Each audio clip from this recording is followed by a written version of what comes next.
ова последна сеанса со господинот Gerard од Донован, кој што е собственик на Noble Manhattan Group, најголемата и најстарата професионална тренинг програма за коучинг во Европа. Но тоа не е се. Господинот O'Donovan е собственик на The Alpha Group, International Coaching Group, Coach Radio International и Westminster Insurance. Или господинот кој што можевте во последниве 2 дена да го видите во лобито на хотелот како работи, можеби затоа е и собственик на волку многу работи. Пред самото пристигнување во Скопје, господинот O'Donovan беше прогласен за најдобар CEO за последнава година. А неговата коучинг компанија или коучинг тренинг центар беше прогласен за еден од најдобрите во Европа. Така што верувам дека со овие добри вести ќе се појави на сцената со огромен ентузијазам да ви ја принесе неговата приказна. На тема корпоративен и извршен коучинг, клуч за развој на вработените и организацијата, господинот Gerard O'Donovan. Thank you. Thank you very much. 111. Is this working? Okay.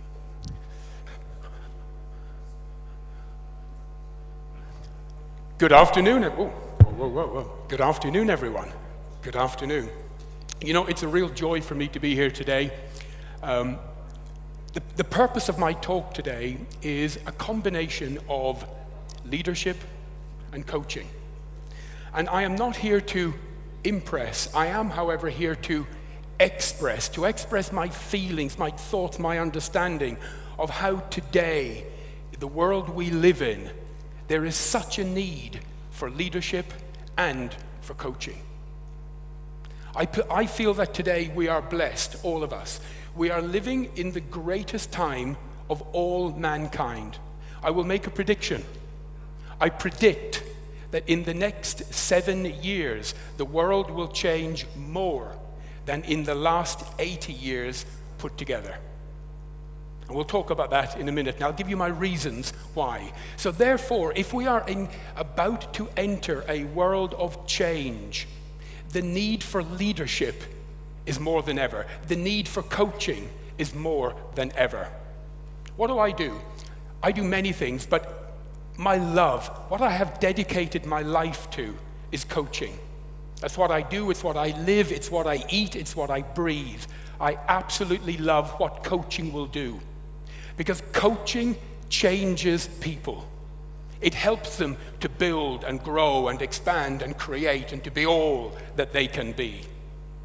Coaching is something whose time has come. Coaching is an initiative that the world needs, and it is here.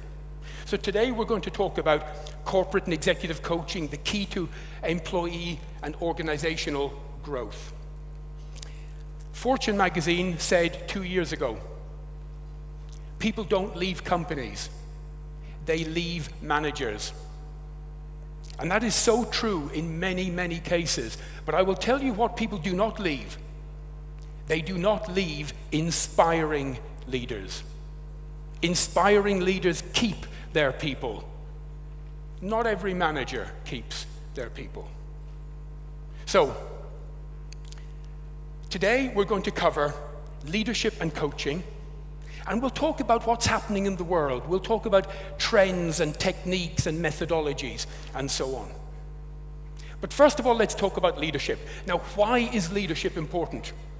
And you, ladies and gentlemen, as HR professionals, you are leading the charge. You are right at the front.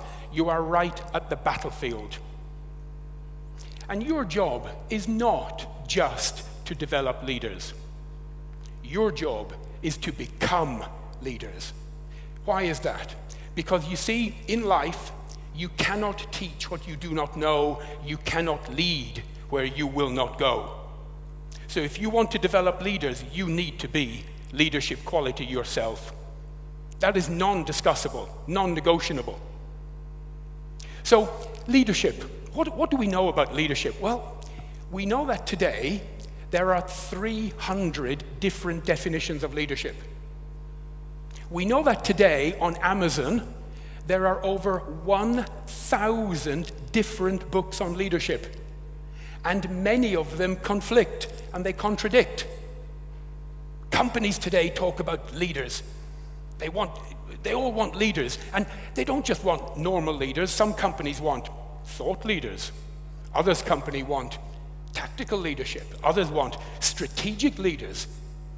And yet we don't really know a true definition of leadership. But here I've put 4 primary qualities that all leaders seem to have. And this is what you and I want to develop within our organizations, and this is what you need to develop within yourself to become one of the world's great HR leaders. In your role, in your company, in your community, in your country, and in the world, you owe it to yourself to become a great leader. So what do leaders have? Well, they have vision. They all have vision. And the vision to see beyond, the vision to look at themselves in a different way, the vision to look at their teams, their companies, their communities, their countries in a different way, the vision to look at themselves and see about wanting to be more, see more, have more, achieve more, and leave more, a legacy. What else do we know about great leaders?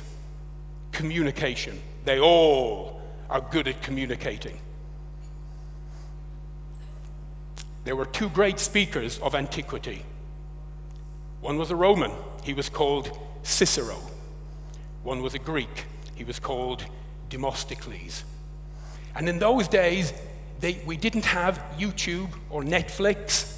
We didn't have iPads. And these were the great attractions of the time.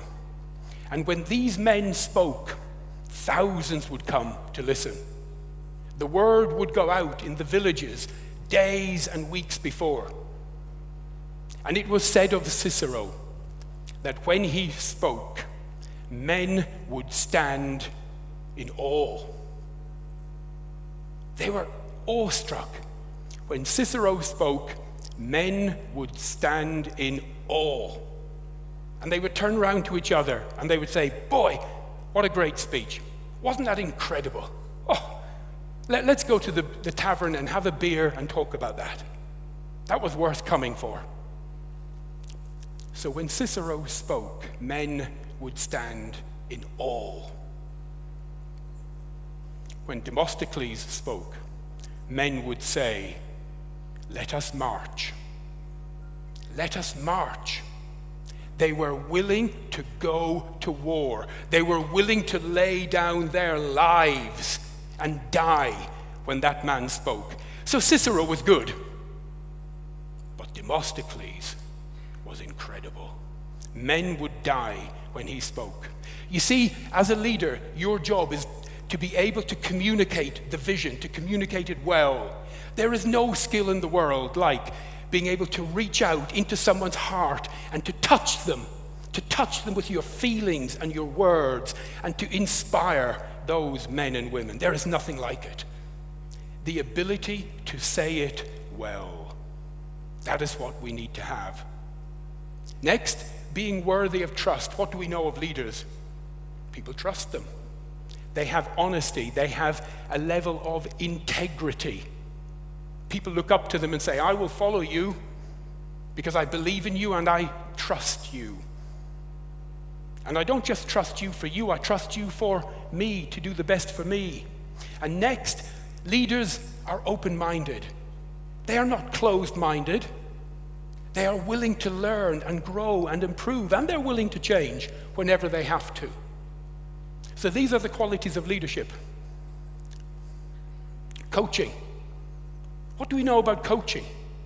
Well, there are many key skill sets. One, of course, is communication. One of the great skills of coaching is the ability to say it well. Coaches empower. You see, coaches can do no harm. We can only empower people and give them back their own power. We help to raise awareness so people are aware of what is happening around them. Coaching is all about helping men and women take back responsibility for their lives and what is happening. And coaching, more than anything, helps men and women to get back in touch with their own true core values in here. You see, life is not about here. I promise you now, it's never about here. The important things in life are not about what you think. The important things in life are all here. It's what you feel. Feelings are everything. And coaching helps people get back in touch with their true core values and feelings. So what is it good for? Well, it's perfect for dealing with change. You've listened to many speakers over the last 1.5 days. What was the one constant within all of their talks? The one thing every one of them mentioned was, we now live in a world of change. And it's going to get more. It's going to go like that. With change comes challenges. And coaching is perfect for helping men and women deal with challenges, deal with problems, deal with change. So, what do we know about coaching? Well, we know that it works. We know it works. We have got absolute mathematical figures now to back it up. We also know that it is mad. Coaching is mad. What does mad mean? It means it makes a difference. But it always makes a difference for the good. Coaching can never make a difference for the bad. We also know, and I know that you are in HR and people love figures, they love mathematical proof, and we have our ROI, return on investment. And it's not big. The return on investment in coaching is not big. It is huge and growing. So I'm going to spend some time showing you some facts and figures. I never normally do this, but I know that you are all going to get a copy of the PowerPoints, and I think it would be nice for you to have a copy for you to reflect on and use in your own company if you wish to. So, Harvard Business Review said, the goal of coaching is the goal of good management, to make the most of resources. Metrics Global, worldwide organization, the bottom line, coaching achieved a 529% return on investment in just one of their examples. Here's some international findings. This is, you can look it up on Google, the Manchester Review. They looked at 300 companies worldwide, all over Europe, Middle East, Far East, America. And they looked at coaching. How did coaching impact in those organizations? And they looked at two results, the tangible and the intangible. And here are just some. I could fill 20 slides with this. Look at the ROI. On average, 5.7 times. Executive productivity went up 53%. This is the individual executives who received the coaching. Organizational strength improved by 48%. Quality improvements, 48%. Customer service, 39%. Here's the interesting one. Retaining good quality executives. You see, how do you get great managers? How do you get great leaders in your organization? Well, there are only two ways. Number one, you grow your own. Develop them within. But that takes time. It takes years. The only other way is to recruit. But I don't mean recruit. I mean headhunt. I don't mean headhunt. I mean steal. And that's what happens. Top companies are constantly stealing from each other. Talent management. I go to India. I work with India a lot. I'll give you an example. We work with a little company you won't have heard of called Coca-Cola. And Coca-Cola are now training 700 of their managers in India to be coaches, internal coaches. And you go to India is an emerging market. And the top managers in the multinationals are moving company like this, like this, like this. And they are getting attracted by higher salaries, higher salaries, higher salaries. Did you know some of the top executives in India earn much more than their equivalent in Germany, in Austria, in America, in Japan? And yet India has a cost of living down here, but the top executives earn far more. Because the only way the companies can get them is to recruit, headhunt, to steal them and offer bigger and bigger incentives. So retaining quality leadership is so important. And coaching shows here that the retention went up over 30%. Supervisor team relationships up 70%. Teamwork 67%. Working relationships 63%. Job satisfaction 52%. It goes on and on and on.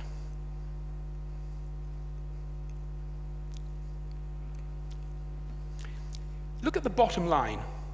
It's the bottom line that's the most important sentence here. Most of that was achieved with a total of between 4, 5, 6, or 7 coaching sessions with the executives or with the teams or with the individuals. We're not talking a 2-year program. We're not talking something that took meeting after meeting after meeting over many months. 6 or 7 individual 2-hour coaching sessions. That's pretty incredible. The ability to make those figures, those changes in an organization in such a short, precise time is amazing. I'll give you one case study and then we'll move on. This is a particular large multinational company. The executive team were coached, the C-suite. The team coaching program took 10 months, but only 6 meetings with the individuals. 12 people were on the worldwide board. They were senior managers with more than 10 years experience, and the lowest earning one, the lowest, was earning over 100,000 euros per annum as a minimum. So we're talking top-level managers.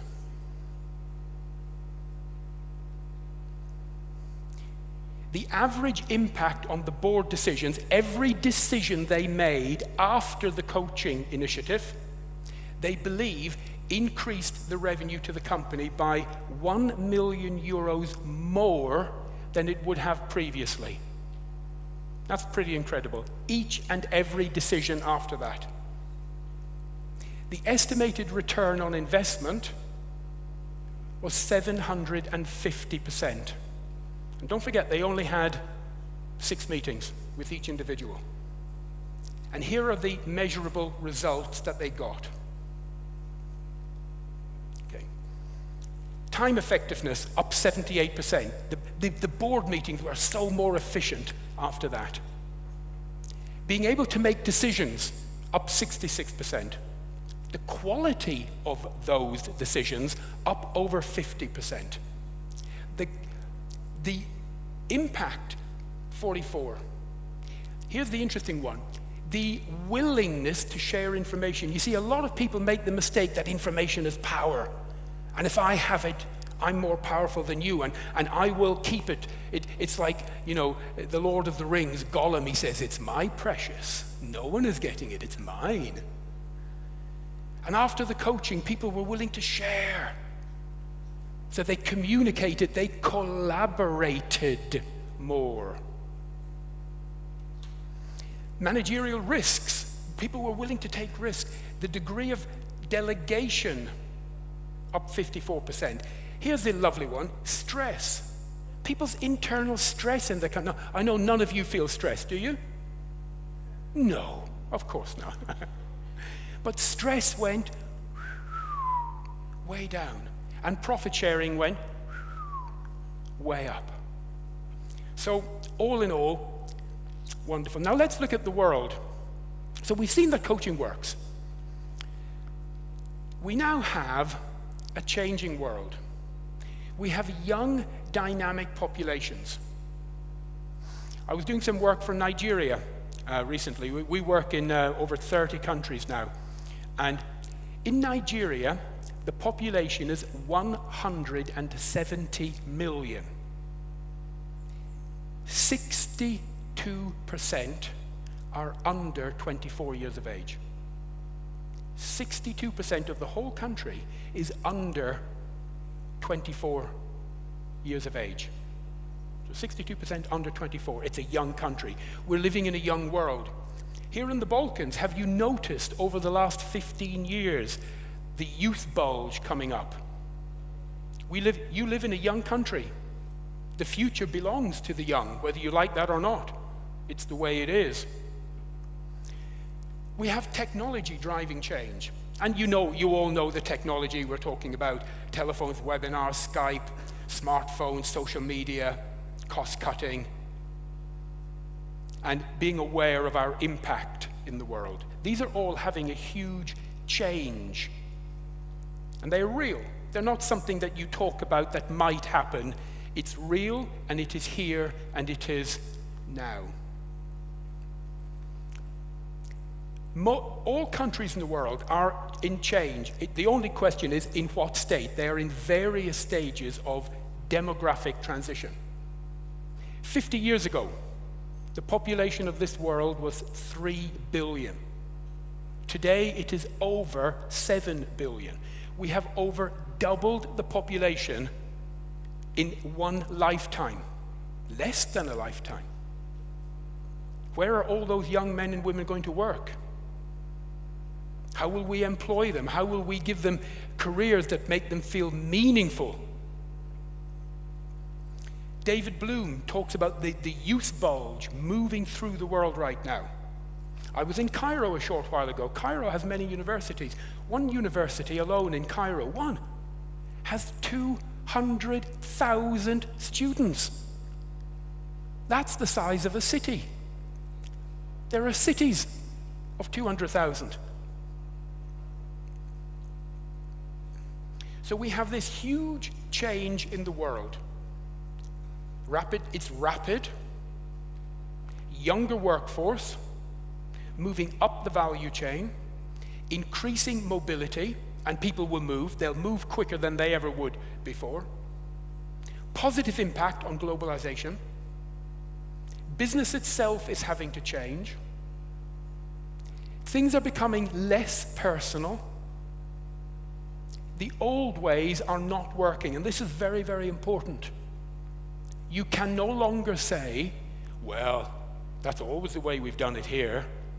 This is how we run our company. We've done it for 20 years. That won't work. We have knowledge workers. We have managers today running teams, and they have no idea what some of the people in their teams do. No idea. Because they're not skilled to the same level. We have a flattening of hierarchies. We have virtual teams. My organization, we're a worldwide organization. We have hundreds and hundreds of people.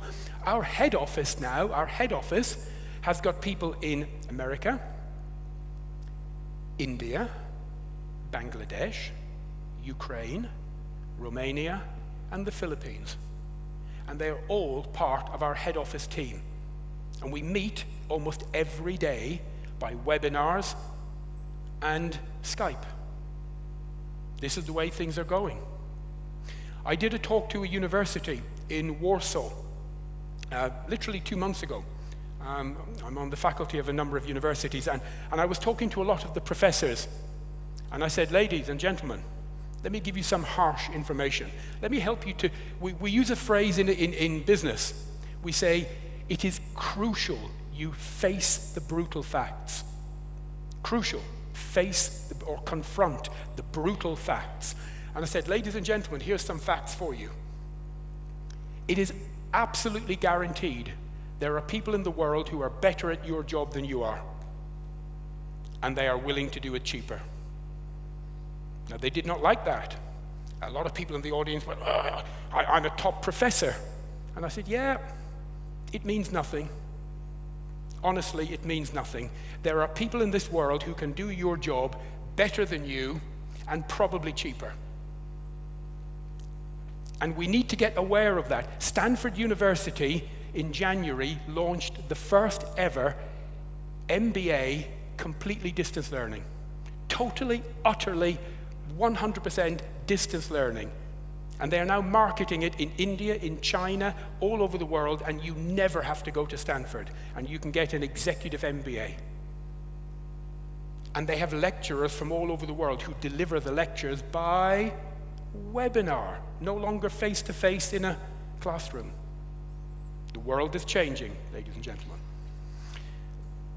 And we're driven by consumerism, more and more and more. So, this is just talking about the benefit of personal coaching, distance coaching, and how it's just as effective by doing it on Skype or telephone as it is face-to-face. So, there's two types of manager, ladies and gentlemen. Traditional, and the phrase we use for that is command and control. Traditional management, using command and control. Or we have coaching. And coaching style management is rising. One of the most successful CEOs in the world today, he runs a little company called Google, called Eric Schmidt. You can go onto YouTube, and he has said publicly last year, there's a video of him saying, every manager in the world should have a coach. Every manager in the world should have a coach. It will help you to become better than you have ever thought possible. It will take you to new heights.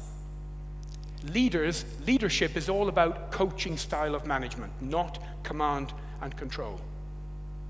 So, we now have these trends coming together. Coaching. Did you know coaching is the second fastest growing industry in the world today? Second fastest. Number one is IT. Hardware, software, that's going like a volcano. But coaching at this moment is number two. We have mobility. We have sharing. We have working online. We have international focus. We have a young world. We have outsourcing. We have worldwide competition now that we never had before. Lenovo. Who's heard of Lenovo? Yep, every hand goes up. The third largest computer company on the planet doesn't have a corporate headquarters anymore. They got rid of it last year. Their executives orbit the globe. Their office is their hotel room and their laptop. 2 in every 5 IBM employees have no office. 20 years ago, that would have been unthinkable. Ram Charan, one of the top management consultants in the whole wide world, if you want Ram to come into your company, it's $50,000 a day, minimum. Dollars, that is. He's 67. He bought his first house that he ever owned last year. He has spent 25 years living in hotel rooms. Now, personally, I think that's, I wouldn't like that. And he has written some of the best books in the world on consulting. And he's done it all from hotel rooms. Every week, Polish surgeons commute to the city of Nottingham. I know because my son is a doctor in Nottingham. And they work Friday night, Saturday, Sunday. They fly back 6 a.m. to Warsaw Monday morning to work in the Warsaw Hospital. That would have been unthinkable 20 years ago. People travel all over for low cost, every reason. And because of that, we now have new models, new coaching methods and tools and systemic coaching and wonderful instruments aimed at managers, aimed at teams, aimed at increasing the effectiveness. For example, one is the coaching circle we use all over the world. There are also now huge methods and tools coming in for group coaching where you can coach whole teams together effectively. So the world is changing, ladies and gentlemen. And I want to tell you now about some of those changes. And I'm telling you not to frighten you, but to help you to understand the need for real leadership today. I made a prediction. The world will change in the next 7 years more than in the last 80. There are 6 reasons. Number 1, autonomous vehicles. Who's heard about autonomous vehicles? Come on, hands up. Yeah, and electric vehicles and all that. Of course you have. I don't think anyone really understands the impact this is going to have. The following companies are working on it right now: Tesla, Google, Amazon, Apple, Uber, Lyft, Volkswagen, Ford, and others. They are so advanced. Within the next few years, autonomous driving vehicles will be in some of the major cities in the world, and then they will flow out to all the others. Uber. Who's heard of Uber? I love Uber. Whenever I'm in a place that has Uber, I get Uber instead of a taxi. I don't have to worry about having the right change. I don't have to worry about tipping. I don't have to worry about them taking me around the long way. It's a joy. And they are cheaper than taxis. Quicker, faster, safer, more efficient, and cheaper. I love Uber. Uber have just put in an order for 100,000 cars from General Motors to be delivered in 5 years' time. And those cars are to be self-driving cars. Uber have made a commitment in February of this year. The owner stood up and he said, our aim is twofold. Number 1, to be the largest taxi company on the whole world. And number 2, to get rid of every driver. And they have predicted the cost of Uber will come down by another 70%. It's already cheaper than taxis. It will drop by 70%. Why would you ever own a motor car? Why? When you can get your app, you call a car, it takes you to the supermarket, you send it away, you go and do the shopping, you come out with your bags, call your car, it arrives, no driver, takes you home. Pleasure, magic, and literally for half the cost of an equivalent bus ticket. An immediate personal service. Why would you ever have the hassle of buying a car for thousands, servicing it, repairing it, taxing it, insuring it, when the cost of ownership is going to drop, or the cost of using?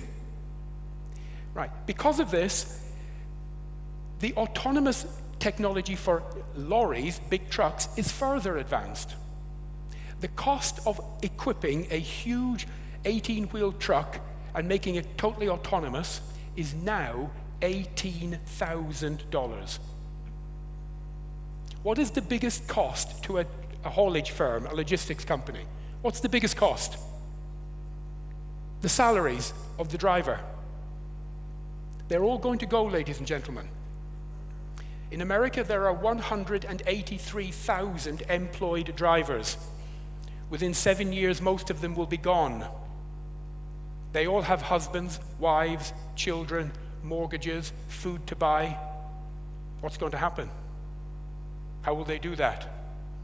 How many taxi drivers are in New York, San Francisco, London, Berlin, Paris, Madrid? I don't know. Tens and tens and tens of thousands. How many taxi drivers are in Skopje? Thousands. Yeah. What happens when they go? When it all becomes autonomous? How do they feed their families? And I don't have an answer. But I'm telling you now, it's coming. Whether you like it, whether you don't, we have a word, it's called a truism. A truism is something that, whether you like it, whether you agree, whether you don't agree, whether it's convenient or not, it's true.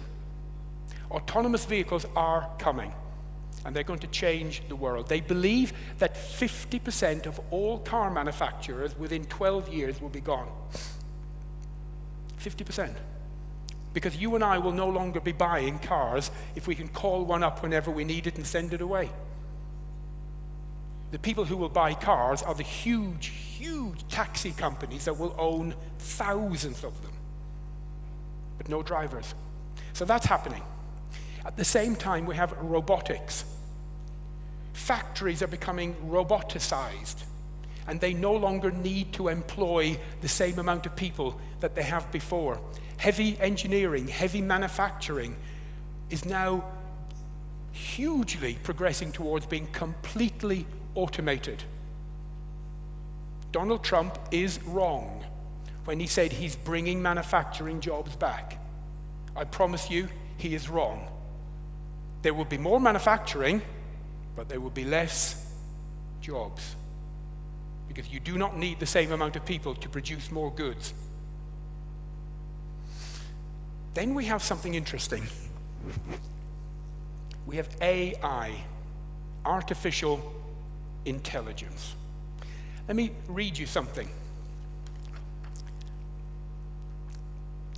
Elon Musk said last month, 4 weeks ago, that artificial intelligence is probably the most dangerous initiative ever for the human race. There is an organization called the McKinsey Global Institute. And in December last year, this is what they said.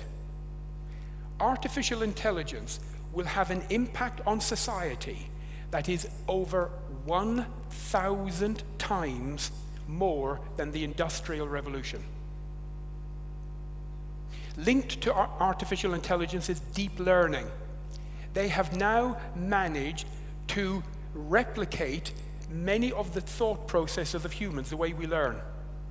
Just one little impact of this is called chatbots. Who's heard of chatbots? Yeah? Cisco, only you. Chatbots are, you will phone up a company, a lovely lady or man will answer, you will have a very engaging conversation, you will ask questions, they will give you answers, and you think you are talking to a human being. And you are not. You are talking to a computerized voice. They believe that within the next 7 years, all multinational companies, their customer service department and telesales will be chatbots. Why would you employ 20 people on a full-time salary manning the phone and give them an office and give them coffee breaks and give them all computers and give them all lighting and give them all electricity? Why would you do that when one powerful computer can do it all for you? Now, you can argue the rights and wrongs. You can argue the moral effect of this. But it's coming. Then we have 3D printing. There is the third biggest shipping company in the world is called Hainan. They went bankrupt in January. Right now, they have over 200 ships sitting outside harbors all over the world. I was in Gibraltar in March. I went to the top of the hill. I didn't climb, I took the cable car. And outside Gibraltar, there are 12 Hainan supertankers impounded. They won't allow them in because they can't afford the port fees. And they're sitting there with thousands of containers. And they went bankrupt because logistics around the world is changing. Boeing announced last month that they are now 3D printing parts of their Dreamliner airplane and saving $5 million per plane. And these were parts they used to ship in from Japan and China. No longer need them. They're printing them on site. And 2 days ago, MIT 2 days ago made an announcement. They have invented a portable, huge 3D printing machine. It's almost as big as this room, and it moves. And they built the world's first ever house using 3D printing. Complete. Bedrooms, kitchens, lounge, bathrooms, foundations, walls, ceilings, roof, ready for a family to walk right in and live. They did it 2 days ago. Look it up on Google. But here's the interesting thing. It took 14 hours. They built the house with 3D printing in 14 hours at a cost of $12,000 US. And that's the beginning. What's going to happen to construction? All the people involved in construction, if that happens around the world. Then we have automated drones, delivery, Amazon were given a license in the United Kingdom to start delivering items by drone in the next 4 months, in limited areas to begin with. Do you think that might affect the delivery industry worldwide? Now, I said there were 6. There's one more, the biggest of them all. It's called the blockchain revolution. Now, many of you will have heard of Bitcoin or cryptocurrency. I'm not talking about those. I'm talking about the technology that sits behind them, the blockchain. And the blockchain is going to revolutionize the way that banking is done, insurance is transacted, the way we protect our own identity online, and it's going to have the most incredible impact. Hands up anyone here who knows anyone who works in the banking industry or the insurance industry. If you have a friend or a family, or anyone at all, banking or insurance, would you please give them a message from me? Tell them to be very afraid. Now, I mean that nicely. I'm going to get positive in a second. I own an insurance company. It's worldwide. It's one of the biggest in the world. And I know this. Insurance companies are going to cut 50% of all their staff in the next 10 years. So will banking, because of blockchain. But all of this is happening. And you and I, we are blessed. We are blessed right now. We are living in the most exciting times the world has ever seen. And with change comes challenges, but also another word. The word called opportunity. In 1983, an industry went completely kaput. It went out of business in 6 months. It was called the vinyl record industry. You're all too young. Most of you have never even seen a vinyl record. And it was replaced by something called the CD. And within 4 years, the CD industry was employing worldwide 3 times more people than the vinyl record industry. So right now, we are on the cusp of the most amazing change. And there will be challenges, but there will be opportunities. Opportunities unlike anything we have ever seen. There will be new forms of transport. Elon Musk is working right now on the hyperlink. Up until now, for 200 years, there have only been 4 ways of travel: air, sea, road, and rail. He's inventing the hyperlink. They're building one right now in the UAE to test it. It's using magnetic technology. It will be so fast, so efficient. You can travel 2,000 miles in half an hour. That's coming, and that will employ millions of people worldwide. You see, leadership is funny. A real leader does it from the back. They don't stand in front. They do it back there. And they empower their people. And leadership is better when people barely know they exist. A good leader who talks little, and when his work is done, they will all say, "We did it ourselves." So, finally, the last 2 minutes, as HR leaders, you have an incredible role in the world. Your role is to help people to build and grow and expand and create. And I'll share with you something that my mentor, Jim Rohn, taught me many years ago. The 4 ifs that make life worthwhile. You see, life is worthwhile. Life is worthwhile if you learn. You've got to learn, constantly learn. How do we grow? We only grow when we take in new ideas, new information, and new knowledge, and learning is exciting. And our job is to help people to learn, and life is worthwhile if you learn. Life is worthwhile if you try. You got to try. I've got young children, you go to their school and they have their annual sports day and you see them out there competing and they're trying and their little faces and they're so motivated. And yet today, they're trying to remove competition from society. They're removing competition from schools. They're saying, oh, we shouldn't compete, it's not good. Let me help you. It is good.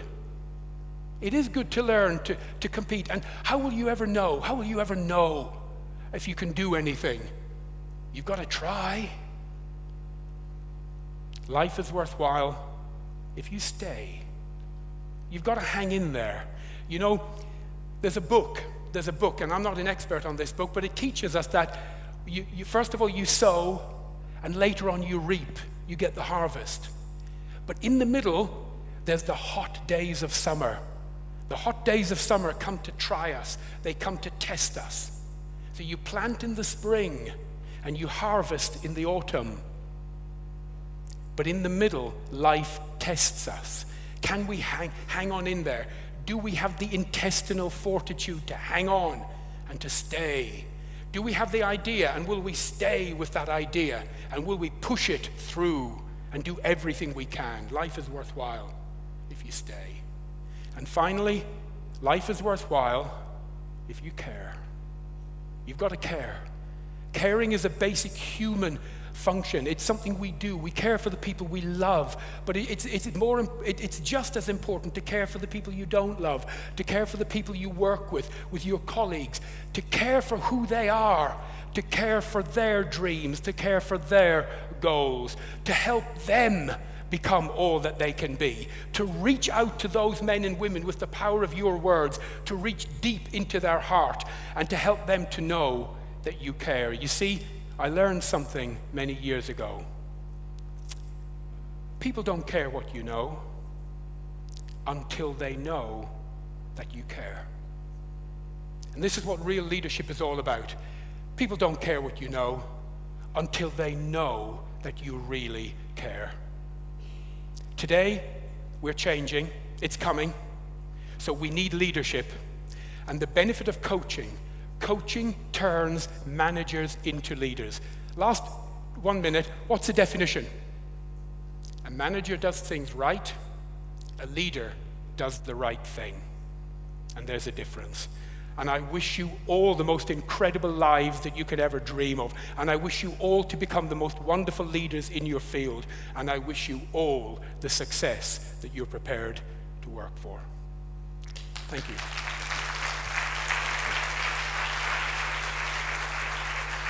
Thank you.